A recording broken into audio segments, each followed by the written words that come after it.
There are children born in dazzling light, and then there are those abandoned in the shadows. But time forgets no one. It only waits for the right moment to put everything back where it belongs. Nina once thought of herself as an afterthought, a shadow, a mistake someone forgot to fix, but fate never intended for her to disappear quietly. She was given a second chance, right at that very moment in time. She came back not to plead, but to reclaim everything she deserved. In this episode, as the gates of Wynn Crest Estate swing open, so too does the unveiling of truths. Who's real, who's pretending, who is truly family, and who's been playing the role all these years. This is the next chapter of The Unchosen, a journey of rebirth, justice, and the unmasking of truths buried beneath prestige. Episode 2. A gift just for her. Melanie stood frozen, her hand clenched at the hem of her silk dress, her eyes lost, mouth barely managing a word. Mom. But Margaret Wynn didn't glance her way. She merely turned to the butler. Prepare the third-floor suite for the eldest young lady. Mr. Callahan, the long-serving butler of Wynn Crest, paused momentarily but swiftly masked his reaction and bowed. Yes, Madam Wynn. I don't agree. Melanie's angry voice echoed from behind the spiral staircase. Her teeth clenched as she glared at me like she could devour me. Mother, you can be generous, but she, an illegitimate child with no name, doesn't deserve such treatment. The third floor of Wynn Crest had the best sunlight, the perfect view of the entire Maple Ridge Valley and the West Conservatory. Melanie had always wanted that space, but for reasons unknown, Mrs. Hale never granted it. Now, I had barely set foot in the house for 24 hours, and it was mine. I understood why she was losing her mind. Margaret turned to her, not angry, only gently asking, "Do you truly believe that?" Melanie remained oblivious to the danger in her tone. She stepped forward, clinging to her arm, blinking like a porcelain doll. "Mom, I just want what's best for you. You've always lived for others. I don't want you to suffer because of pity." It was her usual tactic. In the past, just a few soft words like that, and Margaret would tear up like a child. But today, she stood firm, her gaze like glass, her voice quiet but unshakably firm. "If I were truly as you say, the market would have devoured me 20 years ago." With that, she turned and took my hand, leading me straight to the third floor. As we passed Melanie, I caught a glimpse of her eyes burning with jealousy and something almost like fear. I smiled faintly. The feeling of standing beside a mother who knew right from wrong brought a peace I'd never known. The next morning, the air at Wynn Crest Estate was as serene as ever. But I knew it was a facade. Just as I expected, the uninvited guest, Veronica Hale, had arrived. I had just come down from the third floor when she stormed into the grand foyer like a ghost in daylight. "Nina!" I stopped at the bottom step, dodging her grasp, eyes unblinking. "What are you doing here?" My residency had already been legally transferred by Margaret last night. I had no legal or emotional ties left to Veronica, but she didn't know that. She still believed I depended on her. "You ran away just because I scolded you?" she shouted. "If Melanie hadn't told me you were here, I would have called the police." Then her eyes landed on my silk nightgown, Margaret's gift, and as if remembering something, she hissed, "You're a bastard. Know your place. How dare you live in Wynn Crest like you own it?" That sentence struck not just me, but the very air in this luxurious home.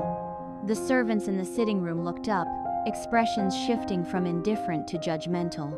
Melanie stepped in at just the right moment, feigning surprise before softly saying, "Auntie, Nina's just a bit strong-willed. But please don't say that. It might hurt her pride." She handed Veronica a glass of water, playing the obedient daughter role perfectly. Veronica, touched, teared up. "You really are your mother's daughter. I mean, Madam Wynn's daughter. So well-mannered and gentle, so much better than Nina." Suddenly, a cold voice rang from the fourth-floor hallway above. "If you like Melanie that much, Miss Valen, I can gift her to you as your daughter." The entire house fell into stunned silence. Margaret stood high above, her voice echoing downward.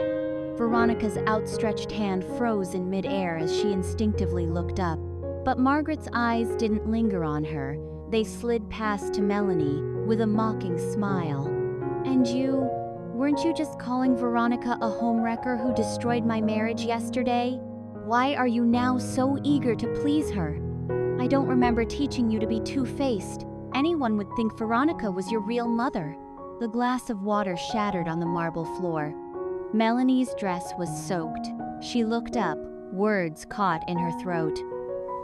"Mom," Veronica stammered in protest. "Madam Margaret, you misunderstood. Here, you call me Madam Hale." Margaret's voice was ice. Veronica choked on her words, bowing her head, correcting herself. "Madam Hale, I didn't mean to overstep. I just came to visit the girl."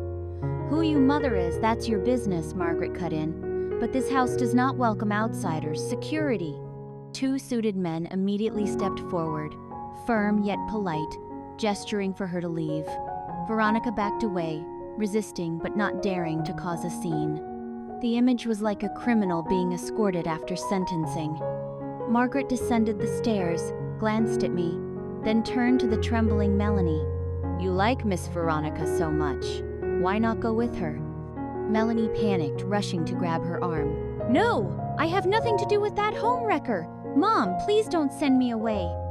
Earlier she called her auntie, now homewrecker, quicker than the weather changes. Margaret looked at her, silent for a moment, then gently smiled. "How could I send you away? Your birthday is coming up. I've even prepared a very special gift for you." Her gaze was cold, but when she saw Melanie's eyes fill with hope, she softened, offering just a thread of comfort. "How could I send you away? It's almost your birthday. I've even planned a grand gift for your coming-of-age celebration." Madam Hale spoke as she gently unhooked Melanie's hand from her arm. Melanie brightened, tears not yet dry. "I knew it.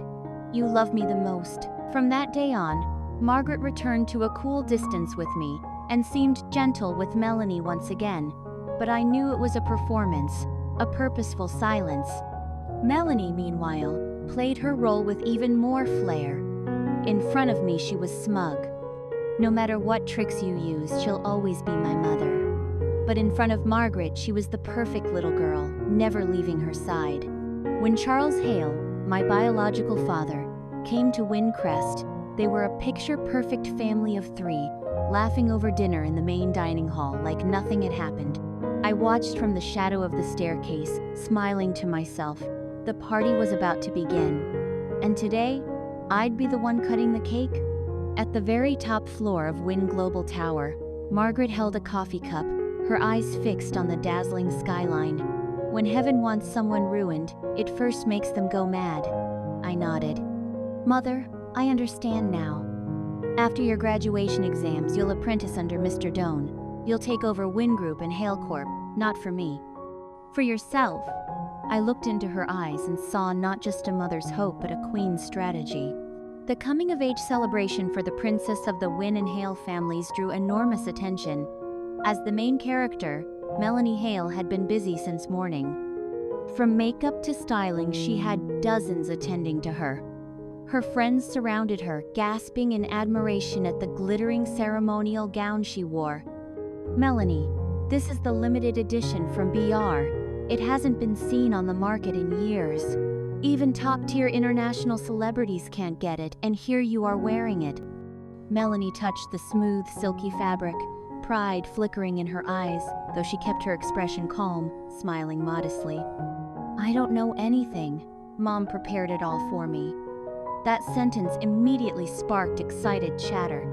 "How lucky you are. I'm so jealous you have a mother like that. Everything just falls into your lap." The room was filled with admiration. Of course, flattery always comes with whispers of envy. As she basked in the compliments, almost drunk on them, a cold voice cut through. "But I heard there's another daughter in your house, and I hear CEO Wynn treats her pretty well too." It wasn't a rumor, it was fact. The story had spread in society circles for a while now. Few could resist poking at such juicy gossip, and this tale was far from ordinary. The shrewd ones could already smell something off and wanted to dig deeper. Melanie forced a smile, ignoring the mocking glances. That's because my mother is kind. Kind? Kind enough to bring home her husband's illegitimate child and treat her well? Hidden in the shadows, I watched Melanie quietly. The corner of my lips curled into a contemptuous smile, waiting for the moment she would break down in despair today. In lavish parties, people often forget that dazzling lights can also conceal the deepest cracks. Melanie Hale was still the princess in everyone's eyes, but Nina had returned, no longer someone's shadow. And as the truth begins to seep through the cracks, the question is no longer who's right, who's wrong, but who will have the courage to face the consequences. Thank you for walking beside Nina on this journey of rebirth. If you are moved or simply can't stop thinking about that birthday party, don't miss the next episode where the most unexpected birthday gift won't come in a box but from a secret hidden for 18 years. The Unchosen, the journey is far from over. See you at the next moment of truth.